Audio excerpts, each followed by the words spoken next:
صبح کا وقت ہے، آنکھ بھی کھلی ہے، کوئی اذان کی آواز بھی کان میں آئی ہے، آپ کا نفس کہتا ہے ابھی سو جی۔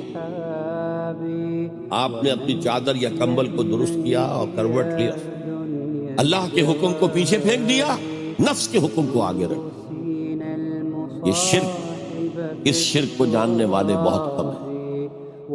مولانا روم نے خوب کہا تھا میرا نفس بھی فرعون سے کم نہیں ہے۔ وہ کہتا یہ جسم میرا ہے، اس پر میرا حکم چلے گا، میں نہیں جانتا کون اللہ کون رسول، کیا حرام کیا حلال۔ تو فرعون سے کم تو نہیں ہے میرا نفس، لیکن فرعون اس کی بہت مدد تھی، فوج تھی، لاؤ لشکر تھا، تو اس نے زبان سے بھی کہہ دیا کھل کر انا ربکم الاعلی۔ میں مسکین ہوں، غریب ہوں، میرے پاس کوئی طاقت نہیں ہے، میں زبان سے تو کچھ نہیں کہہ سکتا، اندر سے میرا نفس یہی کہتا۔